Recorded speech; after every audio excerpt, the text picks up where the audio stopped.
My brother, Honorable Ben Kure, former chairman Java local government, former SEMA boss, former political advisor to His Excellency Governor Nasser El-Rufai, one of the most powerful political advisors.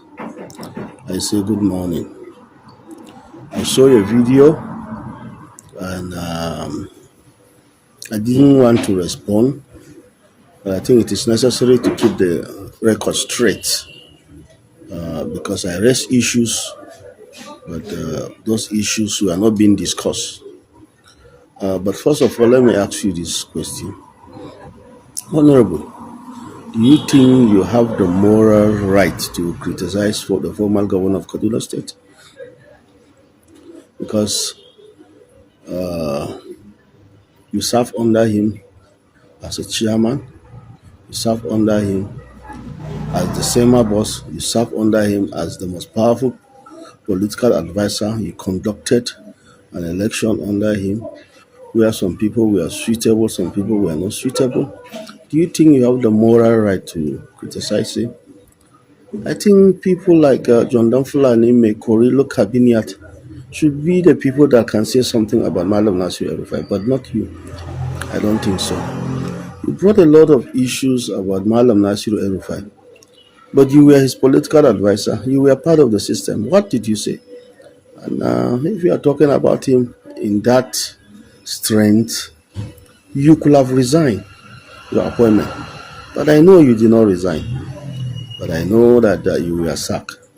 So I think you have to you hold an apology. You have to apologize to Malam Nasir El-Rufai because I know you achieved a lot during Malam Nasir El-Rufai. I had discussions with you during Malam Nasir El-Rufai when you were the political advisor, and I know the interaction we normally with a lot of respect for him. You had a lot of respect for him. By then, you see him as the best governor of Kaduna State. So I will not be surprised what you are saying. My brother, I brought issues about democracy, and you did not respond to my issues. You are talking about projects. Yes, the social contract of our governor with the people was to carry those projects because he's the custodian of the allocations, the monies of Kaduna State. And one day the people and God will ask him what he has done with that trust, because it is the trust of the people. That is not his personal money. So, and the issue I have been raising is the issue that has to do with democracy. Please let us stick to that. What I'm saying, my honorable brother, let the governor allow the people to decide who will represent them. That is the issues. The governor should allow the people to decide who will represent them. My brother, I know you are not happy when the local government chairmen and councillors were handpicked. I know personally that you were not happy with the system. So, is that a good thing? For the governor to sit down in government house to decide who will represent the people of your own what? That is what I'm fighting for. Let the governor be fair to the people. Let the people decide. Let the people have a say. That is what I am fighting for. I'm not fighting about any project. What projects? Those ones are his own. What I'm saying is, Your Excellency should give the people the opportunity to decide. I still have the letter of the state party chairman in my envelope that they wrote to aspirants, and the meeting was held in Kafachanda. The governor will not be involved in the selection of candidate. The process will be free and fair. But what happened? What happened? Somebody like us that were contesting for assembly, they were not given the opportunity because There was no election. And they say consensus. My brother, where is the consensus? The consensus say all the aspirants must sit down and write. And there is a form there is a page in our forms that you have to go through the court and sign. Was that done? Only instructions was given.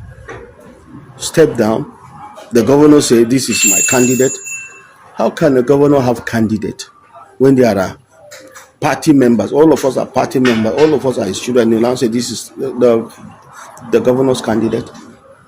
Like in my local government, they promptly told us that this is the governor's candidate. Would the governor come and elect his vote his candidate in my local government? It is the people that will decide, my brother. So what I am saying, the people are disappointed that they are not being allowed to be part of the process. That is what I'm fighting for. For HE to allow the people to be part of the process. That is what I'm talking. Democracy is a system, is the government of the people, by the people, for the people. And His Excellency said they were the people that fought for this democracy. But sometimes I doubt because of these things. If you fought for democracy and you want to kill democracy again, the same governor, when Sani was picked as the consensus candidate, we raced against Oshomole. We went to Abuja to protest, my brother, against that. And the governor was the beneficiary. So that is the fact that I am talking about. Let the right thing be done. He benefited from that. But what happened? Now that he is now in that position to allow democracy to survive. I don't want HE to kill democracy. That is my problem. Let the people elect their representative. That is what I am saying. My brother, I know deep within you, you are not happy with the selection. I know. And I know a lot of people within the system that are not happy. And I know a lot of people equally advise the governor.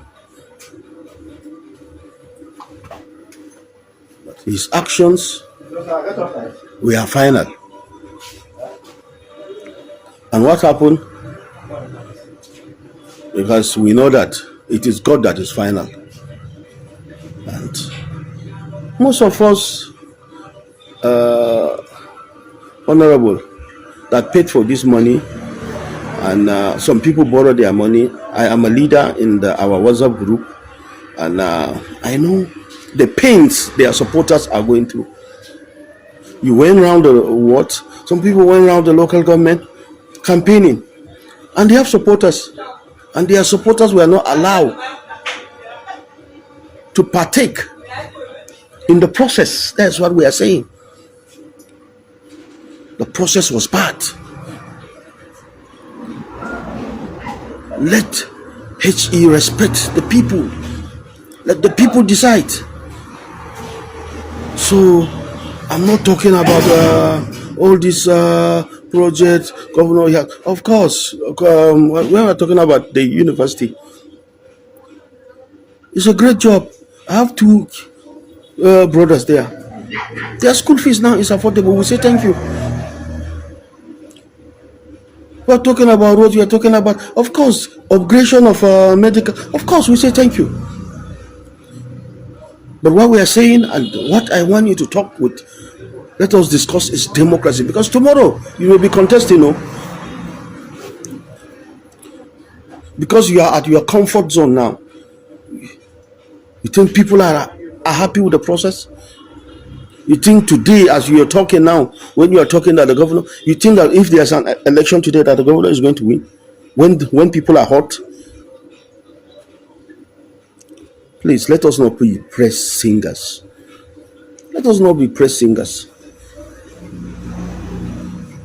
Because I know what is happening, and I know the people we are discussing with. You think if there's an election today, the people will not revolt?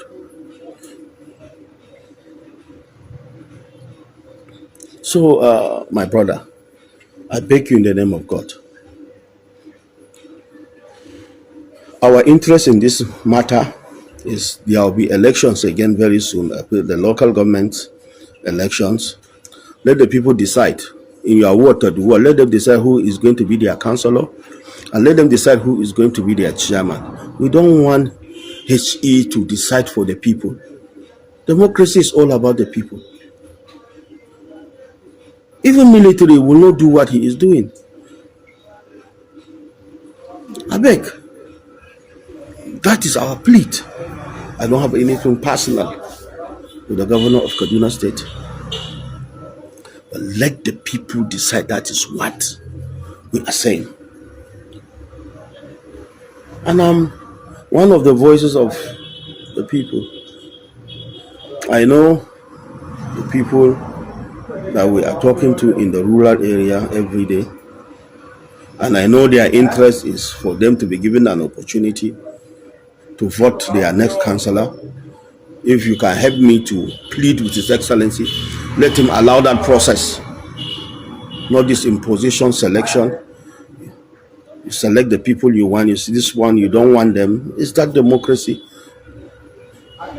Is that democracy, my brother? So,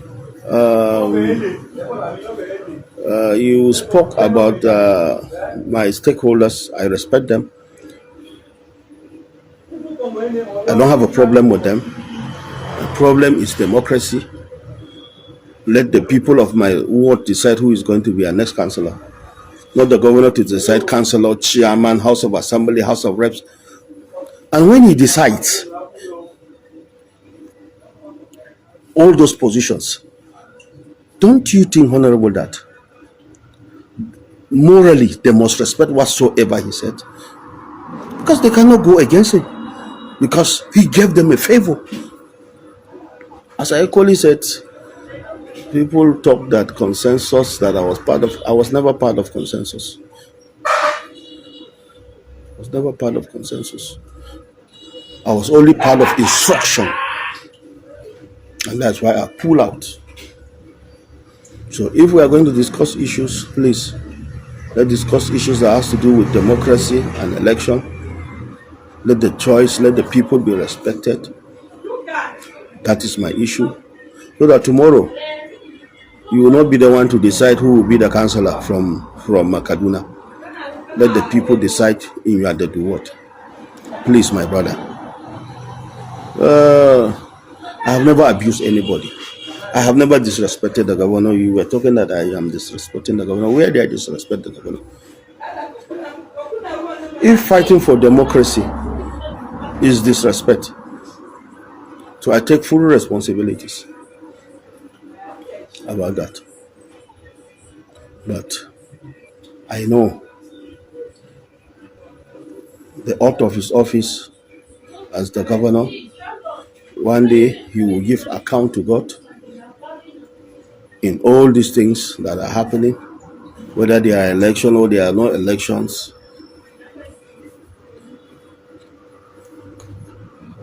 There is God in heaven. So, my brother, speak to issues, and I want you to respond to, are you happy that the way the primaries went? Are you happy that the governor has to select this, select that? If you like your face, he gives you the ticket. Are you happy with all those? I know a lot of people are not happy and they are not speaking, but they speak to me privately. I think people should be able to